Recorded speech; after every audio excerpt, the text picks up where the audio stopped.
अगर भगवान पे भरोसा हो तो वो कच्ची मिट्टी को भी सोना बना देता है। अगर भगवान पे भरोसा हो तो पत्थर के कटोरे से भी अनाज उपजा सकता है। इसी बात पे कहानी सुनाती हूँ, सुनिएगा।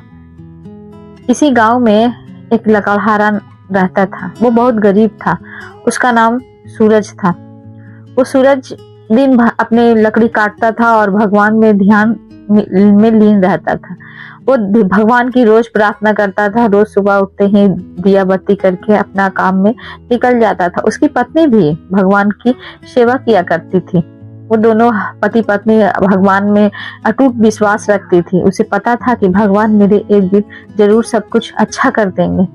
लेकिन पता नहीं भगवान की नीयत में कब अच्छा लिखना रहता और कब बुरा लिखना रहता है, ये किसी को पता नहीं होता है। उस दिन सूरज लकड़ी काटने के लिए भगवान की स्नान ध्यान करके पूजा पाठ करके लकड़ी काटने के लिए निकला। लेकिन जंगल में लकड़ी सूखी लकड़ियां बहुत कम हो गई थी, इसलिए उसे बहुत दूर जाना पड़ा। और गर्मी का भी दिन था। गर्मी के दिन होने के कारण उसे बहुत प्यास लगी और वो उसने एक पेड़ के नीचे बैठकर भगवान का ध्यान करने लगा और उसने भगवान से कहा कि हे भगवान, अगर मेरे जीवन में अभी प्यास बुझाने की क्षमता होगी तो मुझे पानी जरूर मिल जाएगी, और अगर नहीं होगी तो मैं यहीं के यहीं अब खत्म हो जाऊंगा, क्योंकि बिना प्यासे अब जीवन गुजारा नहीं जाता है। उसी समय वहां से एक हिरन होकर गुजरा और उसकी नजर, सूरज की नजर हिरन पे पड़ी। हिरन धीरे धीरे जा रहा था और उसके पीछे ही सूरज चलने दिया। कुछ दूर आगे चला ही था कि उसे एक एकदम चांदी के जैसा चमकता हुआ पानी का नदी मिल गया। उसने अपना पेट के भर कर पानी पिया और उसने अपनी प्यास बुझाई और उसने फिर कुछ लकड़ियां काट कर वो जंगल में लेके चला। उसे जाते जाते उस दिन से ज्यादा शाम हो गई थी। उसने कहा, हे भगवान, आज लगता है मेरी लकड़ियां नहीं जलेगी, बिकेगी, आज मेरे घर में खाना नहीं बनेगा। उसी समय वहां पर से एक बूढ़ा बुजुर्ग था जो वृद्ध था, पूरा वृद्ध था। उसे देखा, उसने कहा कि बेटा, मैं 3 दिन से कुछ खाया नहीं हूँ, अगर तुम्हारे कुछ खाने को हो तो मुझे दे दो। उसके पास एक सूखी रोटी थी जो कि वो खाने के लिए रखा था। उसने कहा, ठीक है, आप मेरी भोजन कर लीजिए, और उसे पानी पिलाया। उसने कहा, उस बूढ़े ने कहा कि आज तुमने जो पुण्य का काम किया है इसका भगवान तुम्हें फल जरूर देंगे, तुम चिंता मत करो, भगवान तुम्हें पहले से अधिक धन देंगे। इतना कहते हुए वो बूढ़ा वहां से चल दिया और वे बाजार में जब तक पहुंची तब तक बाजार शाम हो चुका था। उसे बहुत लग रहा था कि आज लगता है मुझे लकड़ी मेरी नहीं बिकेगी और मुझे भोजन नहीं मिलेगा। लेकिन कहते हैं ना, नियति को कुछ और मंजूर होता है। उसी समय एक बड़े सेठ ने गाड़ी उतारी और वहां पर से देखा कि सभी लकड़ी वाला कोई नहीं था, सिर्फ यही सूरज वहां पे था। उसे बहुत सारे पैसे दिए, लकड़ी के 3 गुना ज्यादा कीमत देकर उस लकड़ी को उसने लिया। उसे घर में हवन कराने के लिए लकड़ी की बहुत जरूरत थी, जो कि कहीं नहीं मिल रहा था। उसने कहा, बाबूजी, ये तो पैसे बहुत ज्यादा है। उसने कहा, जाओ रख लो और खुश रहो। और इतना बोलते हुए वो लकड़ी लेके चला गया। सूरज बहुत खुश हुआ, अपनी पत्नी के लिए कुछ कपड़े और घर के लिए कुछ अनाज लेके गया था। उसने सोचा कि कुछ दिन के लिए गुजारा हो जाएगा। उसने बहुत हर्ष उल्लास से अपना घर गया, लेकिन कुदरत को कुछ और मंजूर था। उस रात इतनी बारिश हुई कि सूरज का घर झोपड़ी बना हुआ था, वो कच्चे मिट्टी से बना हुआ था और आंधी तूफान के कारण उस तूफान को वो झेल न सका और उसकी छत उड़ गई। छत उड़ जाने के कारण उसका जितना सब सामान था घर में वो सारे सब खराब हो गए। उसने 2 दिन 3 दिन का अनाज ला के रखा था, वो भी बर्बाद हो गए। उसने उन दोनों ने पेड़ के नीचे अपनी जान बचाने के लिए रक्षा किया। और उसके बाद जब सुबह हुई तो उसने जाके दोनों अपने पति पत्नी ने जो घर में जाके देखा तो उसके पास कुछ भी ना था बचा हुआ। लेकिन उसमें एक अजीब सी शांति थी कि ये क्या हुआ भगवान, ये तो मेरा घर ही आप उजाड़ दी। लेकिन फिर भी उसके मन में एक शांति थी कि चलो, भगवान करते हैं तो कुछ अच्छे के लिए करते हैं। उसी समय उसने देखा कि मेरी झोपड़ी तो उड़ गई है, लेकिन मेरा जमीन भी नीचे धंस गया है। और जैसे ही जमीन से नीचे जब उसने खोदा तो उसने देखा कि उसे कुछ मिट्टी का हटाने के बाद उसे घड़ा मिला जो सोने से भरा हुआ था। उस सोने की मुद्राएं उस पे भरी हुई थी। उसने देखकर अचंभा हो गया, लेकिन उसके मन में इतनी समझदारी थी और इतना वो सच्चा इंसान था कि बिना एक सिक्के रखे हुए उसने सभी राजा को जाकर दे दिया। राजा ने पूछा कि तुम क्यों ऐसा किया और तुम सभी सोने के सिक्के लाके मुझे क्यों दे दिया? सूरज चाहते तो तुम रख भी सकते थे। उसने कहा, महाराज ये मेरे नहीं है, इसलिए जो मेरा नहीं वो सभी राजा का ही होता है। अगर मैं रखता तो मेरा रहता, लेकिन ये मैंने नहीं रखा है। आप इसका जो चाहे वो कर सकते हैं। राजा ने इस बात से बहुत खुश होकर सूरज को बहुत सारे धन दिए और उसके लिए एक महल का बनाने का इंतजाम किया। उसके में उसको रहने लगा और वहीं पे उसके खाने पीने का इंतजाम किया कि ये आदमी सच्चा है। लेकिन फिर भी सूरज को उस जगह से उसे मन ना भरा। अगर चाहता तो वो रखता तो उसकी 3 पीढ़ियां भी खाती उससे, लेकिन वो उसने नहीं किया। लेकिन उसको जब महल बना दिया गया तो महल में भी रहने के लिए तैयार ना था। उसका मन वही झोपड़ी के पास ही भटकता रहता। उसने कभी भी अपनी पीछे की स्थिति को छोड़ा नहीं था। वो फटे पुराने कपड़े और कुल्हाड़ी को एक कोने में रखकर उसे रोज जाकर देखता था और भगवान से रोज प्रार्थना करता था कि हे भगवान, आपने मुझे जिस जगह पे ला के खड़ा कर दिया है, मेरे मन में कभी भी अहंकार ना हो, मेरे मन में कभी भी ईर्ष्या ना हो। वो रोज भगवान से यही प्रार्थना करता था। जब उसको राजमहल में उसको रहने के लिए जगह दे दिया गया तो उस राज्य के जो राजमंत्री थे उससे वो चिढ़ने लगे। उसने राजा पे बहुत तरह से उसके कान भरे कि देखो वो ऐसा करता है, वो ऐसा करता है, वो जादू करता है, वो टोना करता है, वो अपने रूम में अंधेरे में जाके बैठ के खड़ा रहता है, अपने रूम में एक सुरंग बनाए हुए है और उसी में दरवाजा बंद करके रहता है। राजा को ये सब विश्वास ना था, लेकिन फिर भी जब बार बार कोई बात कहने लगती है तो एक बार उसे चलकर देखा ही जाता।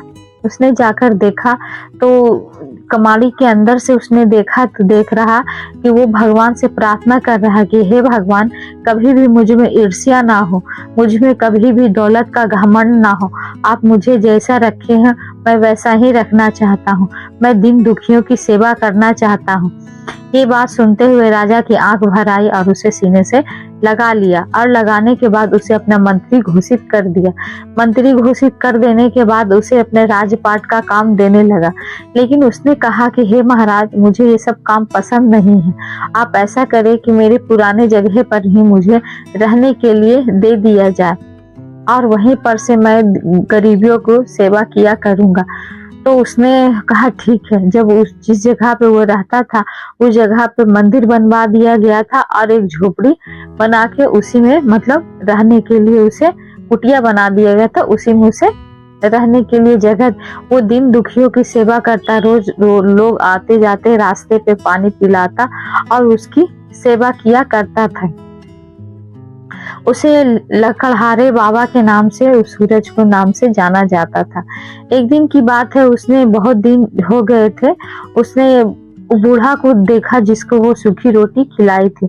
उसके सूरज को देखते ही उसे याद आ गया कि मैंने इस व्यक्ति को अपना रोटी खिलाया है। उसने कहा, बाबा आप इतने दिन बाद आए हो, कहिए क्या कहना है। उसने कहा, कुछ कहना नहीं है, तुम सच्चे इंसान हो, तुम सबकी सेवा करते हो। ऐसा करो कि मैं तुम्हें एक कटोरा देता हूँ और उस कटोरे से तुम जितने धन निकालोगे, दीन दुखियों की सेवा करोगे, उतना ही तुम्हारे पास धन होगा। लेकिन याद रखना, जैसे ही तुम्हारे मन में ईर्ष्या होगी वैसे ही वो कटोरा मट्टी का हो जाएगा या फिर पत्थर का हो जाएगा।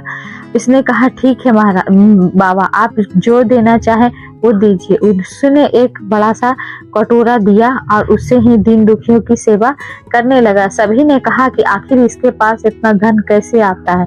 लोगों ने उसे जांच पड़ताल करने की कोशिश की। उसने कहा, उसे बात फैलते फैलते उसने दूसरे राज्य में बात फैल गई कि वो एक मतलब वो सेठ है जो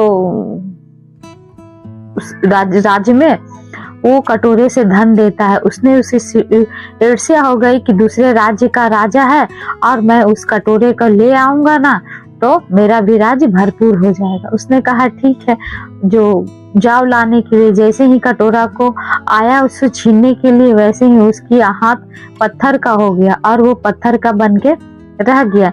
लेकिन वो समय कहते हैं ना धीरे धीरे गुजरते रहते हैं और वो सेवा सत्कार करते करते वो बहुत बड़ा मतलब महात्मा का आत्मा बन गया था। उसने बहुत सारे अनाथ आश्रय खुलवाए और बहुत सारे गरीब बच्चों की देखभाल की, वो भोजन कराता। इसी करते करते वो सूरज अब बूढ़ा हो चुका था।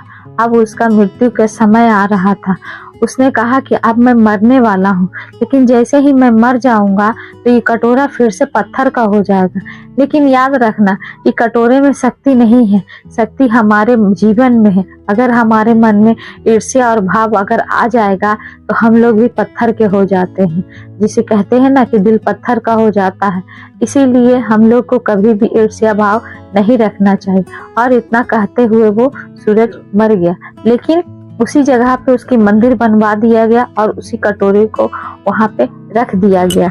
अब सभी लोग वहां पे लोग आता और उसकी सेवा सत्कार करता। लेकिन जैसा सूरज चलता था वैसे ही चलने लगा।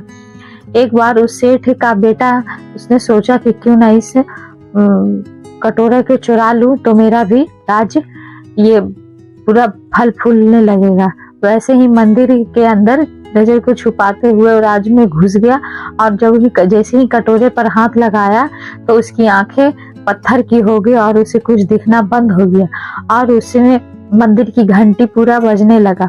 जैसे ही लगने लगा तो सभी लोग आ गए और उसने सेठ के बेटा को देख लिया तो कहा मुझे कुछ दिखाई नहीं दे रहा। बोला कुछ नहीं है, ये सिर्फ सूरज बाबा, लकड़हारे सूरज बाबा का कृपा है। तुम ऐसा करो कि तुम अपना सारा धन दान पुण्य में लगाओ और दीन दुखियों की सेवा करो तो देखो तुम्हारा भी कष्ट दूर हो जाएगा। सेठ के बेटा ने वैसा ही करने का विचार किया और उसकी आंखें धीरे धीरे रोशनी आ गई। उसी समय एक राज्य वहां से निकला तो उसने कहा कि इस राज्य में इतनी खुशहाली कैसे है, मैं इस राज्य को जाकर लूट लूंगा। उसने कहा ठीक है। जैसे ही लूटने के लिए वो तैयार हुआ, जब सब सोचा कि अब इसके जाके लूटूंगा उस राज्य को, तो उस राज्य के सेनापति को सभी सैनिक के साथ राजा वहां से चला। और जब उस गांव तक पहुंचा, लकड़हारे वाले बाबा के गांव, तो उसने देखा कि सभी लोग फूल माला आरती की थाली लेके वहां पे खड़े हुए हैं। उसने कहा कि तुम पागल हो गए हो, मैं तुम्हारा राज्य को लूटने आया हूँ और तुम मेरा स्वागत कर रहे हो। तभी लोग के बासी ने कहा कि आप मेरी सेवा कीजिए, आप जिस मकसद से भी आए हैं उससे मुझे कोई फर्क नहीं पड़ता है, मैं तो आपकी सेवा करूंगा और आपकी सेवा करने के लिए ही आया हूँ। राजा ने कहा ये सब इसकी चापलूसी होगी, शायद इसने मुझे कटोरा चुराने के लिए या धन लूटने के लिए मना किया है। उसने कहा ठीक है, आपको जो लेना है आप ले लीजिए। जैसे ही मंदिर में प्रवेश किया कि उसकी पैर काम करना बंद कर दिया, काम करना उसका बंद कर दिया।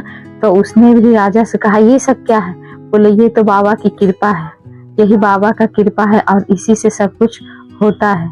आप जब तक इस गांव की आप अपने समर्पण ना कर दे तब तक राज्य में आपका यही सब चलता रहेगा। हम लोग दिन दुखियों की सेवा करते हैं, एकजुट होकर रहते हैं, इसलिए गांव में हमेशा खुशहाली रहती है।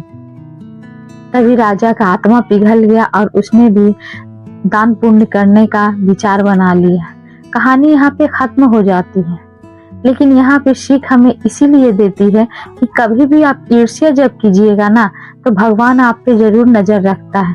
जैसे ही मन में आपके किसी प्रति क्रोध आने लगेगा तो भगवान आपको तुरंत उसका फल देने के लिए शुरू कर देंगे। जैसे ही आप चाहिएगा कि उसका बुरा हो वैसे ही आपके साथ बुरा होने लगेगा। जैसे ही आप चाहिएगा कि उसका किसी चीज में घाटा हो उससे पहले आपका घाटा होने लगेगा। इसलिए हमेशा किसी दूसरे को बुरा मत समझिए, बुरा मत सोचिए, आप बुराई कभी मत कीजिए, क्योंकि बुराई सुनने वाला तो सुनता बाद में है। पहले तो हम अपने मुंह से ही बुरा बोलते हैं, हमारे मन में ही विकारता उत्पन्न होती है तो हमें बुरा बोलने पर मजबूर होता है।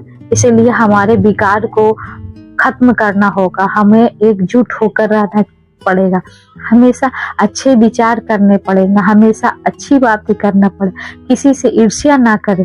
भगवान से यही कहें कि हे भगवान, आप सबकी मदद करें, उसके साथ मेरी भी मदद करें, तभी आपकी जीवन सफल होंगे। और अगर ऐसा कहिए कि सिर्फ मेरा मदद हो और भगवान दूसरों की मदद ना करे, तो आपकी कभी भी सफलता आपको मिलने वाली में से नहीं रहेगी। इसलिए हमेशा भगवान से दूसरों के लिए प्रार्थना करें और दूसरे के लिए ही वरदान मांगे। देखिएगा भगवान आपको हमेशा खुश रखेंगे। अगर ये कहानी आपको अच्छी लगी हो तो प्लीज लाइक, सब्सक्राइब, कमेंट जरूर कीजिएगा और हाँ, बेल आइकन को जरूर दबा लीजिएगा, ताकि जब मैं वीडियो बनाऊं तो सबसे पहले नोटिफिकेशन आप तक पहुंच जाएगी। तब तक के लिए धन्यवाद।